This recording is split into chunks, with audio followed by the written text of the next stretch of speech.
Happy Monday morning, everybody, unless, of course, you're watching this at any other time, in which case, I hope you have a horrible day.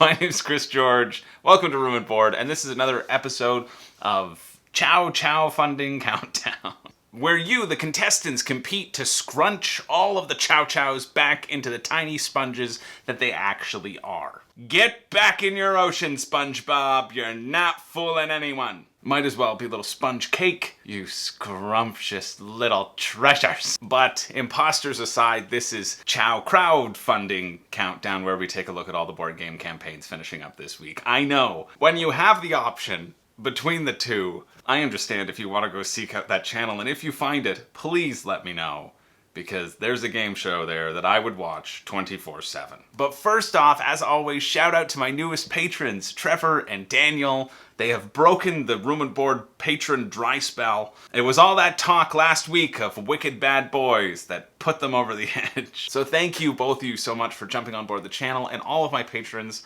Honestly, a little goes a long way, and it really means a lot. It really does. So thank you, everyone, for your continued support. And if you want to join, well, hey, you get access to our exclusive patron Discord, where we get to talk about games every day, or at least vote on them. But enough of that. Let's get into the real reason of this YouTube video, and that is, of course, to talk about a whole bunch of games that you never heard of and may never hear of again. And first up, we have Microcosmos, which is a small box game that claims to pack a big punch, an incredibly large punch, actually, because they're saying that it shines as brightly as a star. That's the claim. And this could go one or two ways, because as we all know, stars only shine brightly when they're A, in love with Charlie Cox, because who wouldn't be? Hashtag I was there before Daredevil. And B, right before they explode. So, I mean, I hope it's not the second one. And you get your game and then...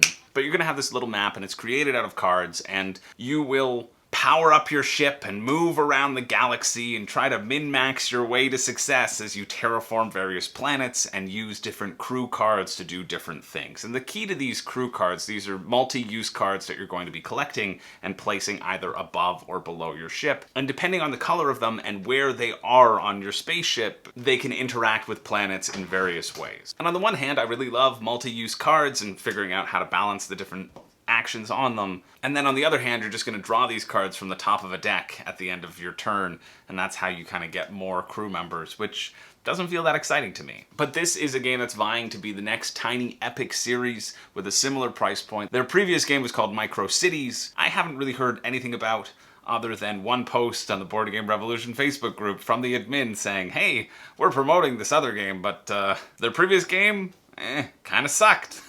So take that for what you will. But it's not a bad price point. It's 22 euros or 30 bucks Canadian, and that works out to be about $45 Canadian to get to me after the shipping and the conversion. It's about 10 bucks shipping regularly. Although strangely, the galaxy, other parts of the galaxy are not listed on the shipping table, and they say that they are fulfilling all across the galaxy. So a little bit of false marketing there, but I guess you get a pass. Maybe there's some other sort of interstellar transport system that I'm not currently aware of. So I don't want to, condemn them too much for that. Anyway, if you are interested, that finishes Thursday, June 9th at 9:59 a.m. Next up, we have Blaseball. And this is something that I have almost zero interest in, but I still wanted to highlight because it's got a nice campaign page. Honestly, it's a really good write-up. You can tell the passion in the project, and it gets right to the point, unlike a Room and Board video. Its shenanigans are purely in the game. And so it's the 9th inning of Blaseball, and everything's tied, and then you gotta play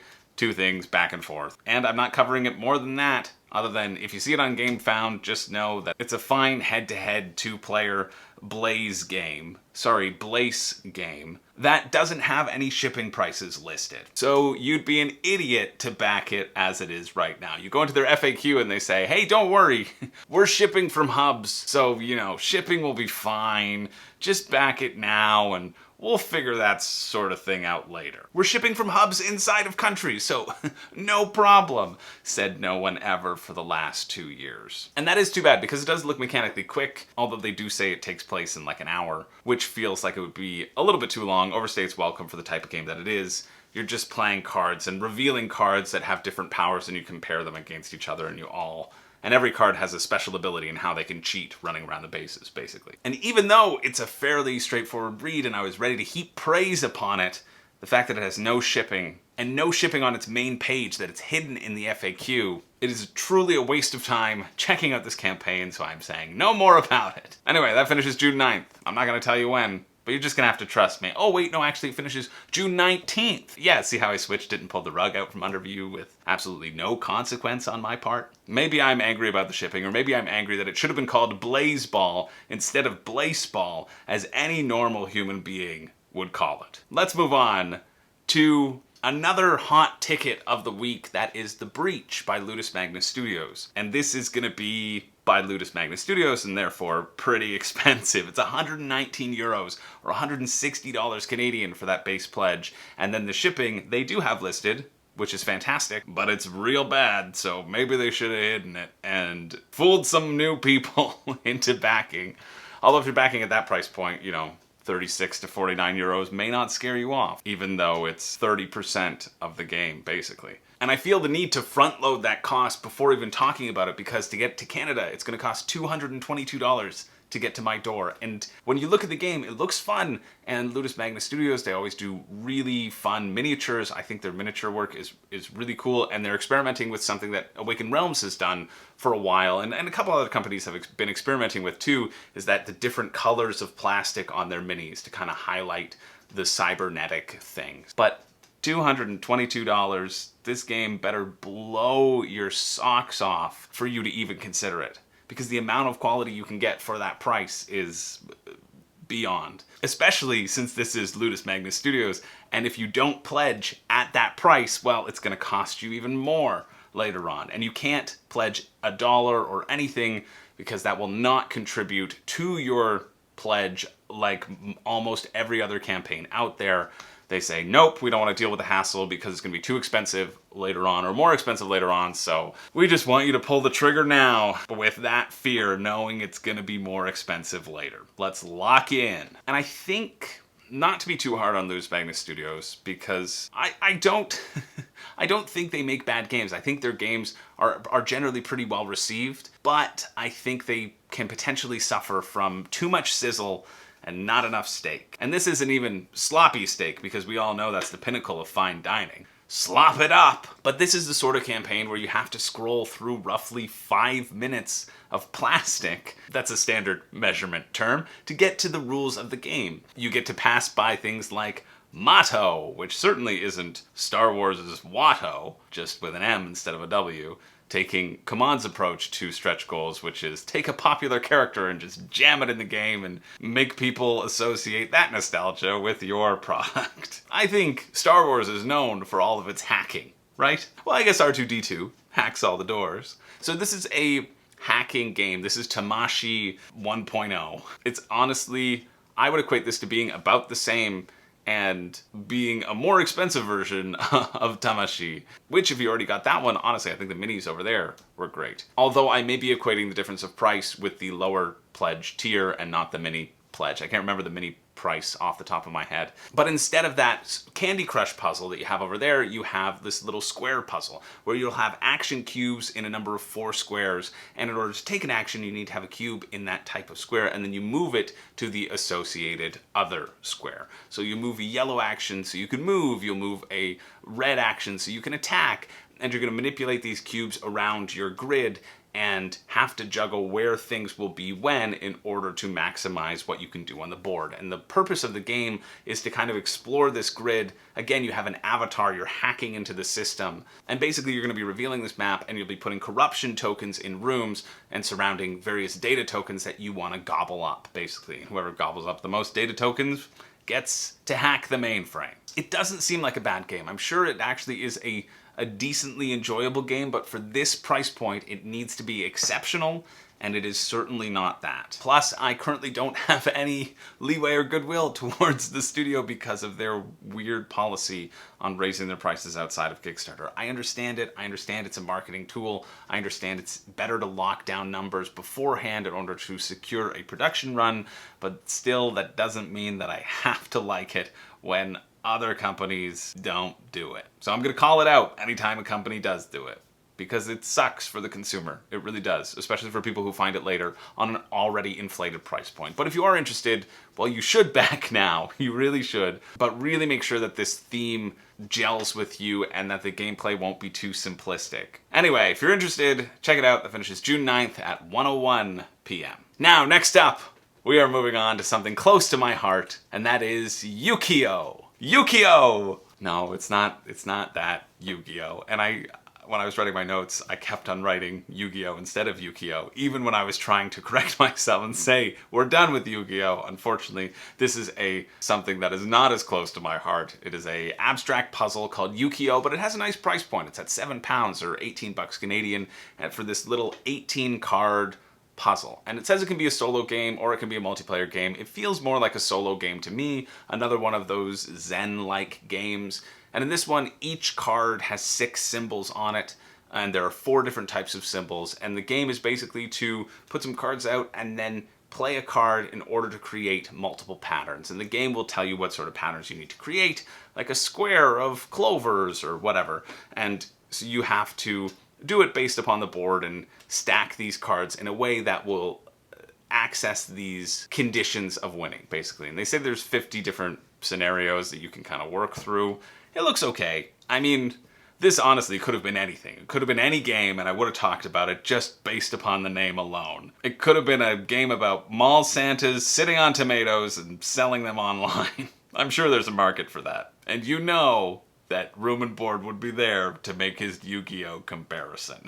Ukiyo actually means floating world, and they hope that this game will take you away from the world and ease all of your troubles for a while, as long as the game is going on. And then as soon as it's over, well then, the crushing stress of the 6 jobs that you have to be doing all at once sinks in on you, and you get to continue with your panic attack for the rest of the day.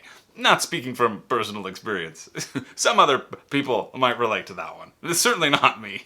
If you're interested in this one, actually, it reminds me of this game Grove as well, which is a solo card game that's won some awards, and it's a similar, you're placing cards over top of each other. So that might be it to check out. As I mentioned, it's £7, which after shipping gets to 18 bucks Canadian, or if you're in the UK, it's only £2 shipping instead of the £5 shipping, so. But there is a free print and play for this one, which is great. So if you're interested in that one, check it out. That finishes June 9th at 4:04 p.m. Next up, we have Kabuto Sumo and other Board Game Tables expansions. And this is another campaign from Board Game Tables. They've gotten into producing really high quality versions of other games. And so they've got 4 of them. They've got 4 expansions coming your way for Kabuto Sumo, On Tour, QE, and Bites. And it's nice, you can get a bunch of expansion for 3 well-reviewed titles, and then also Bites is there. I'm just kidding, but I've heard more about the first 3 rather than Bites. And maybe you've heard of them too, as the video attempts to slam it down your face that they have been reviewed, and the reviewers have said nice things. And this video annoys me because, well, I'm not in it. No, these type of videos, they always annoy me. They do, because they're not selling you the actual game. They're not showing you gameplay. They're wasting your time with telling you that other people liked it. I have news for you. Other people like every game. You can pick a game, any game, even Rallyman Cars. Well, that's an accessory, but people will like things. But that doesn't mean that you will like things. However, I do believe if you like any of these things, you will likely enjoy the expansions because it just gives you more of what you like. So Kabuto Sumo, it's a game where you're pushing pieces on this little round disc and you're trying to push your opponent off, basically. And this new expansion just adds more things that you can push that have special abilities, and it also gives a varied win condition, which the base game didn't really have. It was just knock your other piece off. So that's Kabuto Sumo. On Tour is a roll and write game that kind of blew up. I think this might be the most well-rated out of these 4. And basically you're going to roll 2 dice, and you're going to use those dice to get a number from 1 to 99. You're going to write that somewhere on your tour board. And then you have to create a pathway to show the route that you're going to take for your big tour across the states. And so basically, this one is now a tour in Paris and a tour in New York. So it just gives you 2 different maps and alternate ways of scoring. And it is a standalone game. So if you have been interested in On Tour, I would recommend getting this one because you get 2 maps instead of 1. On Tour isn't my personal favorite roll and write. I found it a little simplistic. The calculations that were there are just kind of a little push your luck-esque. I was hoping for something meatier, which we will get to. but it is nice that it can play a whole bunch of people. So it might be a fun big party game if everybody just doing their little map, but I found it a little not that engaging personally. I can see how other people would like it though. I just didn't particularly like it, or like it more than other roll and writes like Welcome To even. I like Welcome To better than that. I feel they do a similar thing, but I think Welcome To implements it a little bit better. Then we have QE, which is the one that I'm the most interested in out of the bunch, which is an auction bidding game, but you can bid anything. So the examples are people bidding $1 quadrillion and winning the bid, and you can just bid anything. But the person who bids the most loses. So you want to get the most stuff while bidding not the most, because you're automatically eliminated. So I like that premise a lot, and the expansion just adds in a way to kind of reduce your money as well, which might be fun for these huge swings, and then you just reduce it down to nothing. And then finally you have Bites, where everyone's controlling these different colored ants as they go along a little trail, just littered with food. Somebody's picnic basket had, it must have been an entire black hole-sized hole in it that was just pumping out different types of food. And every ant you move, you can move them to the specific color associated with them. So the red ant will move to apples, for example, and you'll take a thing that's around them. And so you're moving them to the end, and then when they get to the end, then you figure out what the tokens are scored. So you kind of have to manage which tokens you're taking, and also how you're going to make certain tokens be scored for more points, basically. And the expansion just adds more of that. More ways to score, different cards to pop up, just more variability. Now, each of these expansions is like $40 US. And I get it. I get that it's made with good quality material, and $40 US isn't bad. And honestly, the shipping is really good. If you're in the US, it's $4 shipping. It's $9 shipping to Canada or the EU. It might be worth getting. I think it just feels just a tiny bit too much for like the weight of game, personally. But I would be remiss if I didn't point out their everything pledge. It's $200 US, an insane amount, but you can substitute things that you already own or you aren't interested in with other things that Board Game Table sells. And so this is kind of a cool idea. It's a bundle deal because you're buying a lot from them, and then they're like, listen, Kickstarter's a pre-order system anyway. We have a whole catalog of stuff we sell. If you want any of that, just get it, because as long as you're buying X amount, we're going to give you this much off. And I like that. I like if you only wanted to get one game and then get yourself a board game bag and some play mats or whatever, you could do that in this bundle deal. So I think if you've been contemplating these games or any of these games or any of Board Game Table's previous affairs, because they have released quite a few things now, which is really cool, I would check this out and possibly think about that bundle deal, because there might be a decent amount of savings in it. Anyway, that finishes June 9th at 10:59 p.m. Now, next up we have Union Stockyards, which is a historical economic euro where you manipulate markets and build a business empire to become the Meatpacking King of Chicago, which coincidentally was my nickname in high school. No, it wasn't. I did help the lunch lady serve roast meat every Thursday, though, so that might count. Dolores did stop me from helping her more than one day a week, though. A bit too much to handle. But this game looks pretty fun. I like dry Euros, much more than I like wet, moist Euros, as I'm sure most people do. And this is a game that also lets you really appreciate diversity in gaming. Because for your characters, you get to pick which diverse old white man you get to be. Obtain the most generational wealth that you'll never spend by being the best meat packer in town. Yeah, you play one of the big five of the meat packing industry. And this is really historical. It's based on a lot of history, and I think there's research, and these are real people, which is kind of neat. With their real names, the big five, you got Bob Vance, Vance Refrigeration, Michael Scott, Dunder Mifflin, W.B. Jones, W.B. Jones Heating and Air, Bill Crest, Crest Tool and Die, and Paul Faust, Disaster Kits Unlimited. So you're going to pick one of these characters and you're going to compete to be the king of the meat market, which I just love.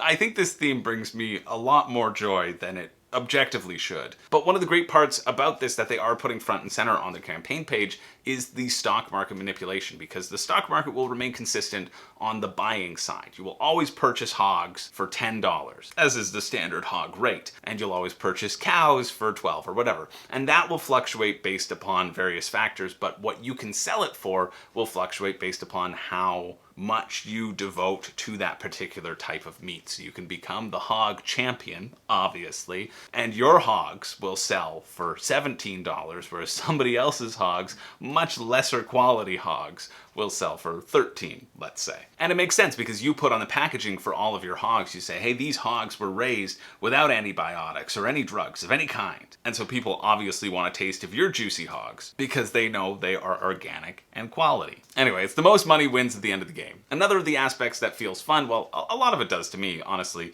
but there's going to be this little building plot of land, and you can purchase plots where if people plop their buildings on your plots, well, then they have to pay you money. So it'll make it easier for you to plop your buildings on your own plots. And then also you're going to have to navigate where you build these various buildings because space in the meat district is limited. They could have made these buildings definitely 2D and cut down on some cost, but I understand why they didn't, and it's fun to have something to move around because otherwise you just have little workers and it's a worker placement game. You put it out on the board, you do a thing, and you try to raise up your stats in all the various tracks and increase your savings that you don't get to cash out on and your cash, which you can use to, further yourself. It kind of reminds me a bit of viticulture or other games that do this, because there will be worker spaces where if you get there first, you don't pay anything. You get there second, you have to pay an additional thing to go there. And I like that in worker placement games. I like that there is always an incentive in getting to a place first versus getting to there second. So it makes everything feel like you have to go there. And that to me makes it a little bit exciting. And it's not a horrible price for Kickstarter. It's $67 US. $84 Canadian, and then it's 16 to 18 bucks shipping on average. So that brings it up to like 85 bucks US or $107 Canadian for me. And again, my bar of it being over 100 bucks means it has to be something really exceptional. And this feels really fun. It's just probably, again, too expensive for me. There's not anything that really draws me in to make me want to cross that $100 threshold. If it was like 70 or 60, if I could get it at the 67 kind of cost, I might pull the trigger, because any game that lets me talk about how hot of a demand there is for my hogs because there are no giant hogs left in town, well, makes me feel better about myself and is something that I think is just very funny. I do want to mention though, this is the perfect opportunity for group pledges because the first shipping costs you and then the next shipping is free, and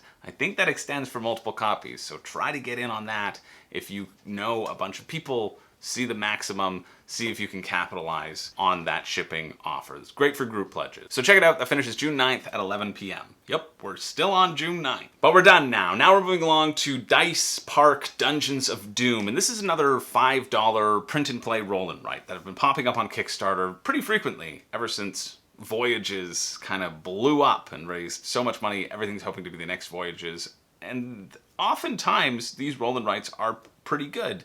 This one, unfortunately, doesn't really interest me. I think it's kind of the weaker of the stuff that's come out. Usually I say, hey, if you like roll and writes, check it out. I don't know if I'd say that for this one. You should. If you like roll and writes, check it out because it's only $5 and maybe you'll like it. But your dice are mainly used to construct a little pathway, and then you're going to be putting additional monsters on these paths. And that's kind of fun. The monsters pop up and they're different. They give you different terror levels and you're trying to collect different sets of them and arrange the park. I think just the pathway creating seems unnecessary or seems just like filler. And whereas I like my roll and writes completely point salad-y and not, plotting things out necessarily. But if you do like roll and writes, then yeah, go ahead, check it out. That's all I'm going to say about it. Finishes June 10th at 10:10 a.m. Now, next up, we have RuneScape Kingdoms, which is another game, the latest game on Kickstarter by Steamforged Game, the IP capital of the world. I think that's where Steamforged Games is located. But they are trying to bring this MMORPG to the tabletop, where it is a legal rule if somebody bigger than you is just walking by while you're playing the game, they're allowed to jump on the table and crush your minis, and you can't do a thing about it. In true massive multiplayer online style. Just to really capture it, I know, I've said it once, I've said it before. Steamforge are brilliant in terms of capturing this sort of theme. And I looked it up because RuneScape was an older video game. I didn't know if it's still around.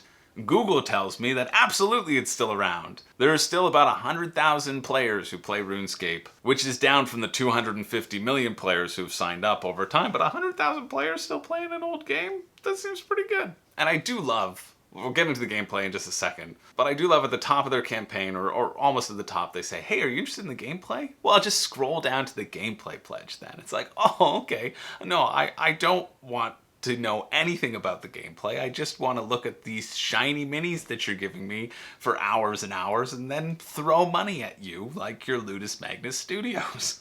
Yes, we would like to see the gameplay. If you're going to have a thing saying, you're interested in gameplay, why don't you just put that at the top? Because most people probably interested in gameplay. Anyway, this is a cooperative narrative campaign game. I wish I had an air horn for those. We got another one. Yeah,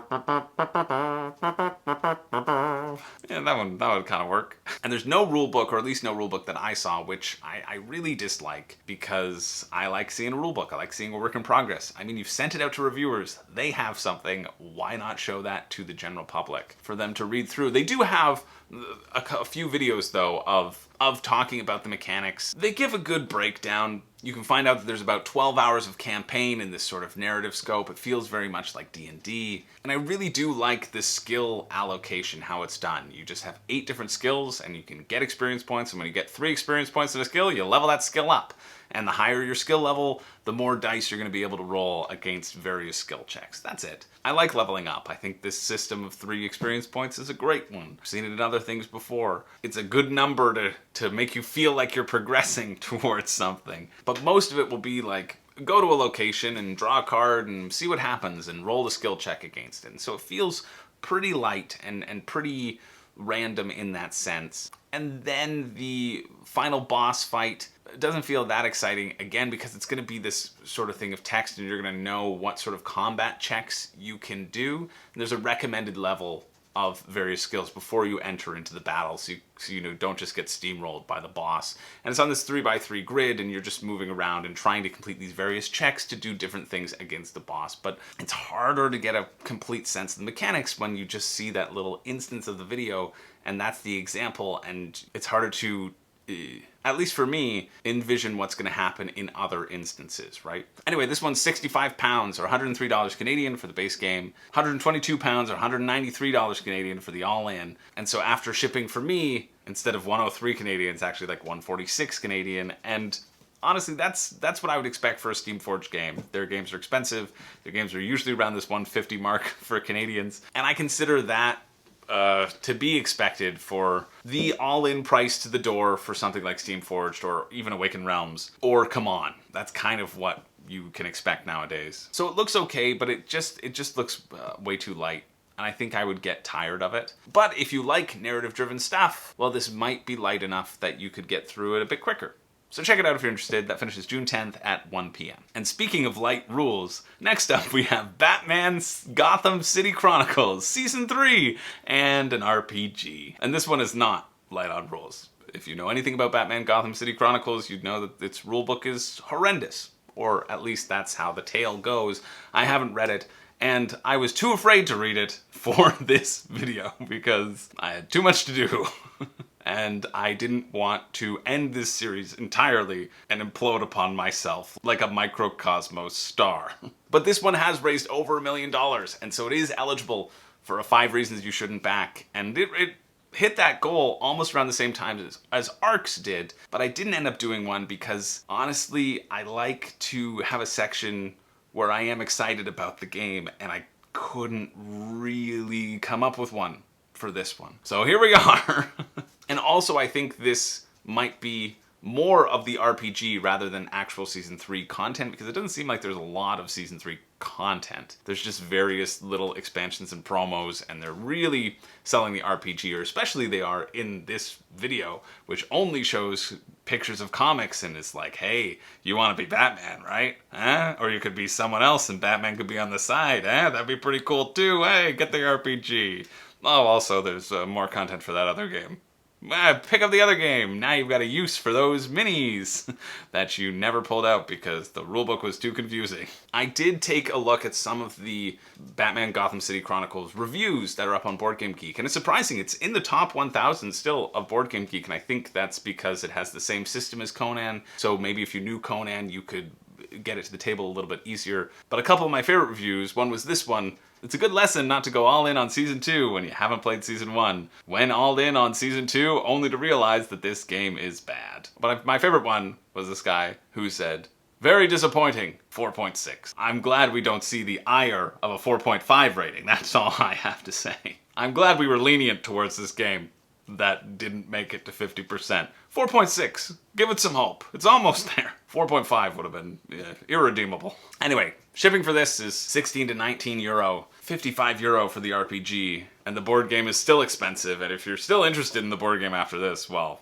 it doesn't matter what the shipping is or what I say, because you're just gonna go get it. You probably don't even care that they're like, hey, don't worry about the shipping prices. We're not gonna raise shipping. We're not gonna collect more after shipping because we have priced our shipping as though it were the peak of the pandemic. Even though it's kind of gone down a little bit, doesn't matter. We charged it as though it was the peak. So don't worry, we've collected all that money from you. And what are you going to do with it? Are you going to discount shipping later on? Don't worry, we've collected all that money from you, so we won't have to take any more from you later. Oh, thanks for collecting all that money from us and not giving it back when you realize you don't need it. I don't know, I might be being unnecessarily harsh, especially just going off of hearsay, having not played it. And literally not really done my due diligence and read through the rulebook as I normally do for all of these games. But this is my mulligan. I'm gonna take one a year. This is it. I think this is the sort of game where you want to get somebody to teach it to you and find someone who has a copy and play their copy and see if it is something that really pulls you in before you drop a whole bunch of money and time plowing through a rulebook when you could be getting through the other games on your shelf of shame. Maybe 2 or 3 in the time it would take you to actually figure this out. Going towards this campaign reminds me of the movie The Batman, where Batman is swinging from the rope in slow motion and he's got his batarang out of his thing and he's going towards the rope and you're like, Batman, what are you doing? Cut the rope below your hand. Cut it. What are you doing, Batman? You're cutting the rope and you're above you're gonna fall. And then he cuts the rope and he's like, oh no. When he could have just cut the rope a little bit lower and then swung to safety. Oh, that's not my joke. That's Zach's joke. I haven't even seen the Batman, but I butchered the retelling of it, but it makes me laugh so much. Batman, no, what are you doing? Batman, just drop your hand. Physics, Batman, physics. Anyway, that finishes June 10th, 5:59 p.m. Let's keep going. And let's speed it up a bit, if we can. Next up, we have a game called Arcadia Tenebre. And this is another narrative, not really campaign game, but you're going to go on a quest. It's very vague. There's not really a rule book here, but I wanted to bring it up because it does feel like this open world sprawling game that isn't $1 million. It's still expensive. It's £42, $67 Canadian, but I like the campaign page. I like that they have the flat rate shipping on the actual tier of the pricing on Kickstarter, so you don't have to scroll down to the end. They're very upfront about it. And then they're saying it's going to be £13, $16 to ship it to you anywhere in the world, except Croatia. We're going to charge you a lot more. And then they say, just kidding, we're in Croatia, so we're going to be charging you less. And in fact, if you pick it up from us, you can buy us a beer. Wait, no, we'll buy you a beer. It just, these seem like fun, passionate people who are behind this project, so I am mentioning it. You're going to have this vague quest, and you're going to go out into the world and try to find 3 clue tokens, then bring it back to the chief of police. So that structure really allows you to just go anywhere you want and experience any part of the world. And it says that you will experience a lot of different things. You're going to be getting random items and random clues and whatever. It feels honestly a bit like Arkham Horror 2nd Edition in the terms of just go get some clue tokens. What are they? Doesn't matter. It's a clue. Just make it up and go to these various places and experience different things and collect different items. And they say it can be multiplayer. I really don't think it looks like it's a multiplayer game. It looks like it's a solo game. It's a bit too much shrouded in mystery for me to be able to parse through it and give you an actual succinct feeling of what the game will feel like. I know it'll feel like something that I'm probably not interested in, to be honest, but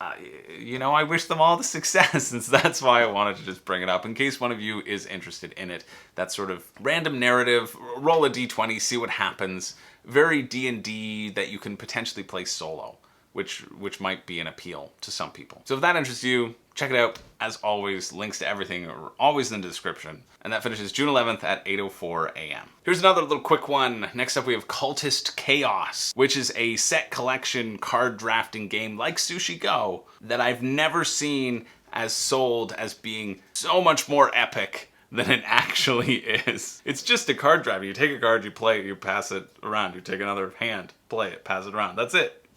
You're done. You see how many points you get at the end. And yet, I mean, if this video is any indication, sometimes you just want to join the cult. I gotta say, if there's one way into Room and Board's heart, it's a video with a big old latex mask. No.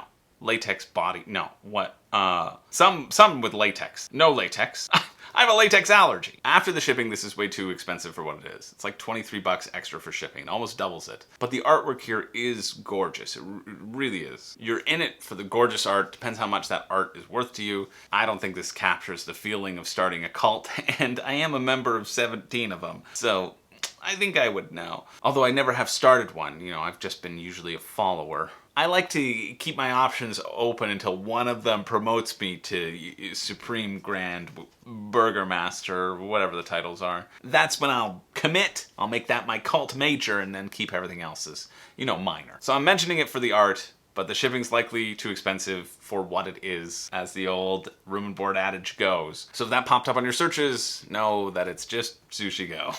And it finishes June 12th at 3 p.m. Next up, we have a game called Castleshire, which comes in a box that is shaped like a book, so nobody can know about your disgusting little board game hobby. Yeah, you can fool them. You're a well-read individual. You smoke caviar and eat cigars and shower yourself in scotch every night. You're well-read. But this is a little bluffing game, and the basics of the game is you're gonna have a card, you're gonna place it face down in the castle, you're gonna say, yeah, I'm placing this 3 chamber, definitely the 3.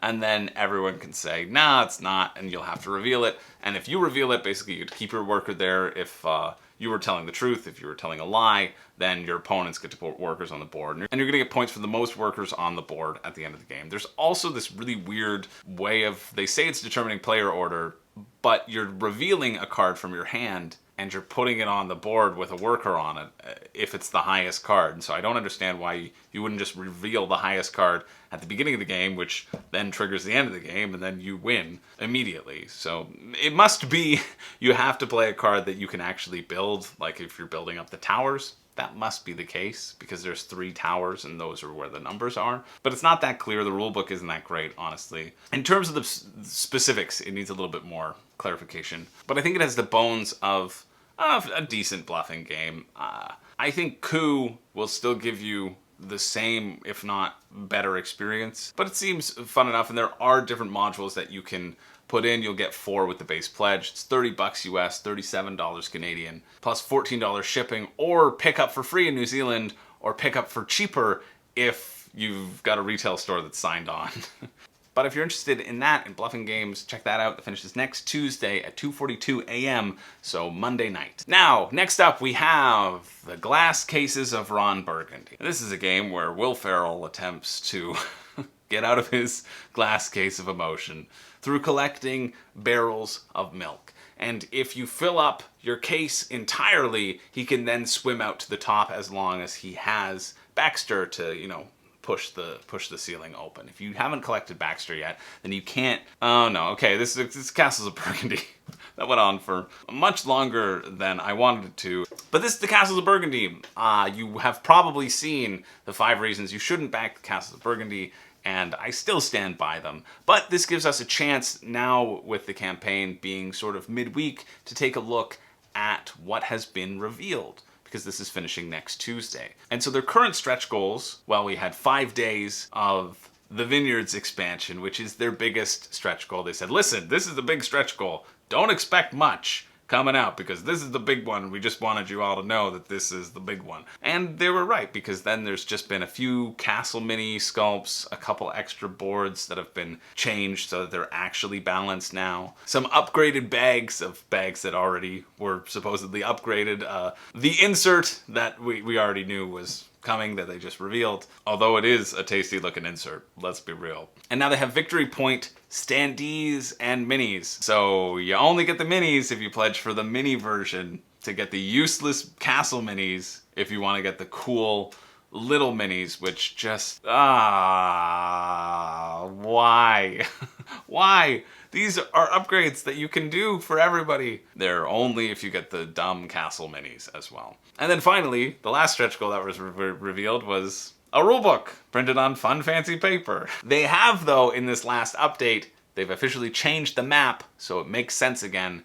You're welcome, I am taking credit for that change. It was because of me. And it is okay if you want to refer to me as a board game hero. I'll accept. But let's talk about the vineyards, because when I made the Castles of Burgundy 5 Reasons, we didn't know anything about vineyards. We just knew that it existed. And the added mechanics that it adds to the game is there's another little market which has 2 space tiles. So these tiles are the same size as 2 regular small tiles, and they take up 2 of your 3 spaces that you're using to put onto your board, or onto now your vineyards board as well. And this is pretty significant because it is 2 spaces and you want to clear that out. However, the bonus actions that you do get to take when placing the vines in your vineyards seem pretty powerful. You do have to pay 2 silverlings to get these vines as well, in addition to a dice. So it's pretty expensive, but whenever you place it, you can potentially take things from the middle for free, which also would have cost you 2 silverlings. So it seems like there's no reason not to get the vines and then put it on your board instead of paying 2 silverlings and getting something later, right? It just kind of cycles that and keeps that cycle going. And then the purpose of the vineyards for scoring is you want to get all of the same grape. If you can get all of the same grape, they're going to be worth a buttload of points. You connect the adjacent grapes of a type and they're worth that much. So it adds another neat little twist, another little mini game on the side. But honestly, I don't think it's something that Castles of Burgundy really needs. I don't think if you have it, you're not going to play with it. I think it would be pretty easy to incorporate, but on the same time, it's not something that I'm going to be now craving since I know it exists and I'm not upgrading to this copy, which is nice. It's nice that it doesn't feel that essential as some expansions do. And that's also nice because that, for me, was the #1 reason to get it, because of this exclusive content, right? There's also 0 reason why this couldn't be sold separately as a vineyard expansion, so people could just pick up the vineyard expansion because it has its own little board, so the sizing of the tiles, the resizing of the tiles shouldn't matter. But, you know, they want you to buy this extra big copy, so here we are. The minimum price is $114 Canadian, and that's if you don't get any of the minis. That's the classic edition, and then plus 27 euros in shipping, which brings it up to pretty much exactly $150 Canadian to get to my door. And at that price point, for what you're getting, it's just not enough. It's just not enough when there is a version for $50 that contains most of this. But that's not going to stop a lot of people. A lot of people like this game and they want to have a deluxe version. And hey, I hope you love it. I hope you enjoy it. If you're still on the fence, you have until next Tuesday to see what other stretch goals they unlock, but I don't envision it being anything super significant because they've really expressed that the main significant one was the Vineyards expansion. You know the drill. Anyway, that finishes next Tuesday at 11 a.m. And speaking of 5 reasons you shouldn't back, next up we have Arcs, which is by Leader Games, which also crossed that threshold. And I also did a full video on it about what I'm excited about, what I'm not. So I'm not going to go over it in too much detail in this one if you're interested and you haven't seen that one, but I'm sure you have. I feel like most people who watch the Crowdfunding Countdown, I like you the most because I feel like you watch a lot of the stuff. So the premise of the game is it's a galactic area control domination. Who cares about the theme? There's trick taking. You're going to play a card from your hand. That card is going to have a number and an action assigned to it, and then everybody else is going to play a card from their hands. And if you play a card that's higher than the leading card, you get to take more actions than if it's lower, or if it's a different color, or if you place it face down, which is you're just duplicating the main action. And the person who plays the highest card also gets to be the leading card for the next time and move forward. And I did talk about how it didn't feel like trick-taking in the 5 reasons. And I still stand by that point in terms of it not bringing in the trick-taking lovers in your life. They need to be interested in that area control aspect and the other aspects, because I think they're a pretty big part. But I can also see the feeling of trick-taking and how it might capture it a bit more than I may have put forward in the 5 reasons. I also overinflated the idea of the campaign. I had in my head that it was going to be a lot longer of a campaign than it actually is. Apparently it can be done in 2 sessions even. Usually 3, but sometimes 2 sessions. And people are saying that that way feels like the bigger game. It feels like the game that is the good game. So I think people also tend to feel that way to justify going in at a higher price point, because they feel like the base game, you know, couldn't possibly be good if there's this other additional module. But it's also great that so many people brought that to my attention in the comments as well, that the campaign might be doable, and that might be a little mini session that you can cram in over 3 nights or 2 nights even, and it breaks up a larger game into chapters almost, rather than a huge overarching campaign like a lot of these games. So that's worth potentially taking a second look at if those points make you change your mind. For me, the interesting part is how you choose the actions that I don't feel is trick-taking. I feel it is closer to Puerto Rico or Rising Sun or follow the leader type mechanics rather than a trick-taking mechanic. But I can see the arguments for both. However, again, this is one that you should back because you can get it for cheaper at your retail store. Very likely because they'll probably cover the shipping for you, and there are no Kickstarter exclusives or extras. You do get an extra little card pack, but some retail stores have those bundled in as well. Anyway, feel free to check that out if you're interested. That finishes next Tuesday at 2:30 p.m. That is it for the week. That is all we are covering. Next Tuesday, there's also going to be a game called Bark Avenue, but honestly, it's been a long week, a long weekend, and I was feeling a bit fried doing my research, and I could feel myself glazing over while writing down the script and the points. And so there is Bark Avenue coming up next Tuesday at 8 p.m. finishing, but I'm going to cover that next week because I want to give it a fair shot. It seems like a fun pick up and deliver. It's competitive dog walking in the city. You know, I couldn't even think of a funny joke for competitive dog walking, and there are so many.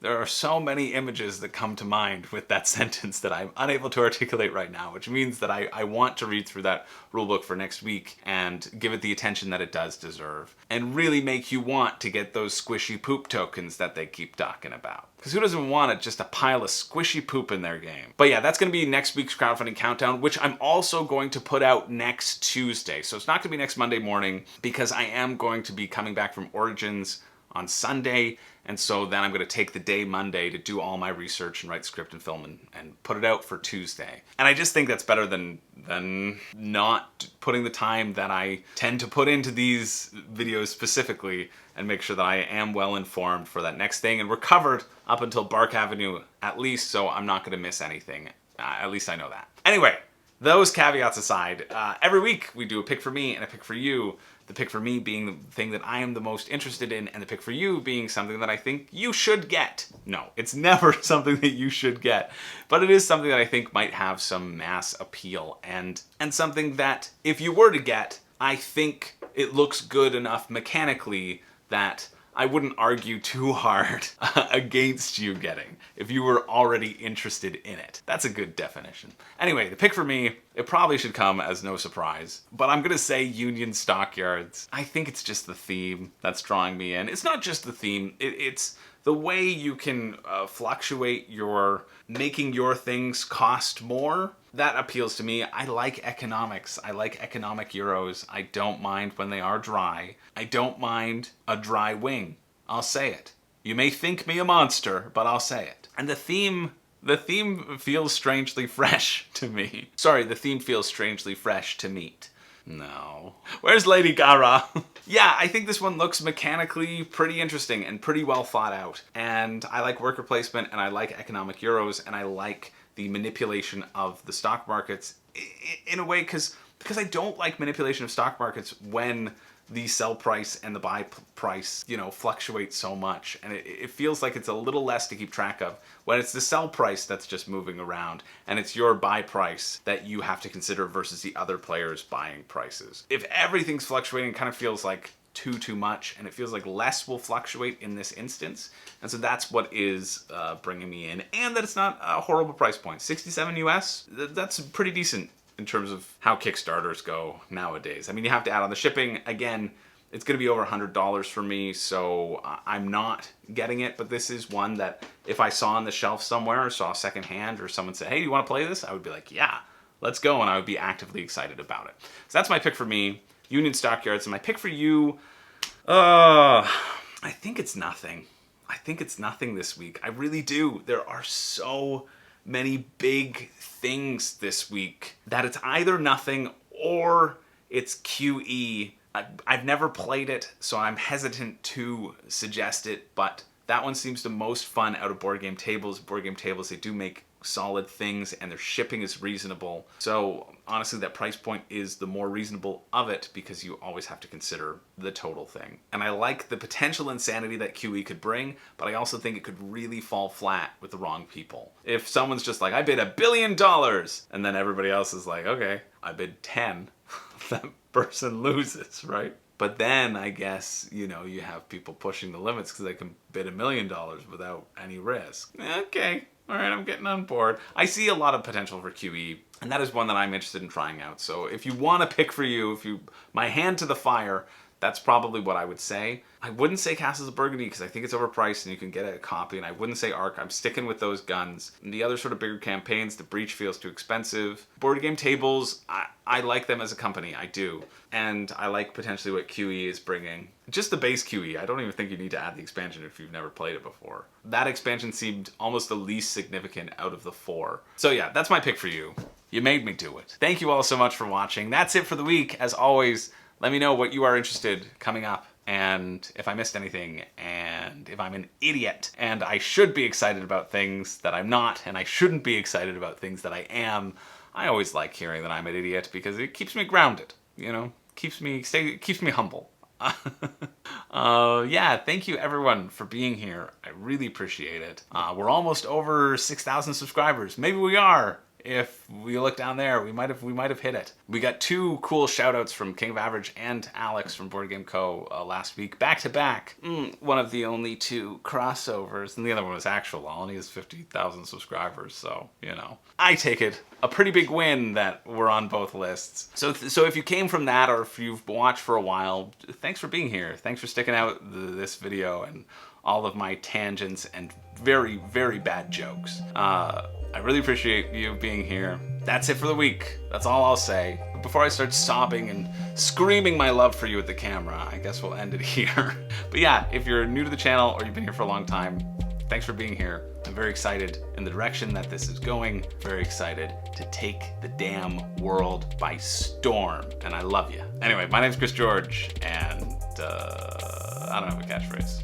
I don't. But I think this one's fitting this week. Room and Board, where you go to feel bad about the big name game you just backed. Yeah, it felt pretty good. Felt nice taking that one for a spin. Anyway, I hope you love all your games that you have and that you have coming, and you have a wonderful day, and I'll see you in the next one.